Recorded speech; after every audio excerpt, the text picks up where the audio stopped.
Hi అండి. ఈరోజు ఈ సింపుల్ టిప్‌తో గుడ్డు తాజాగా ఉన్నాయో లేదో సులభంగా తెలుసుకోవచ్చు. ఎప్పుడైనా మనం ఆమ్లెట్ ఏసుకోవాలని ఒక ఎగ్గు పగలగొడతాం. కానీ ఆ ఎగ్గు పాడై ఉంటుంది. ఇలా పాడైన ఎగ్గు కాకుండా మంచి ఎగ్గు ఏదో తెలుసుకోవాలంటే ఈ సింపుల్ టిప్ చెప్తాను చూడండి. ముందుగా ఒక గిన్నెలో నీరు తీసుకొని అందులో గుడ్లను వేయండి. ఇలా గుడ్లను వేసిన తర్వాత మీరు గమనించండి. గుడ్లన్నీ వేసిన తర్వాత ఇందులో ఏదైనా ఒక గుడ్డు ఇలా నిలువుగా ఉంటే అది పాత గుడ్డు త్వరగా వాడాలి అని అర్థం. అలా కాకుండా గుడ్లు అడుగున మునిగితే అది తాజాగా ఉంది అని అర్థం. మీకు ఏదైనా ఒక గుడ్డు ఇలా నీటిపై తేలినట్టు కనిపించింది అనుకోండి, ఆ గుడ్డు పాడైందని అర్థం. కాబట్టి దాన్ని వాడకుండా పడేయడం మంచిది.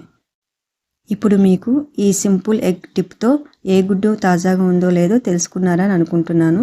మీకు మా ఛానల్ నచ్చినట్టయితే లైక్ చేయండి, షేర్ చేయండి, సబ్స్క్రైబ్ చేయండి.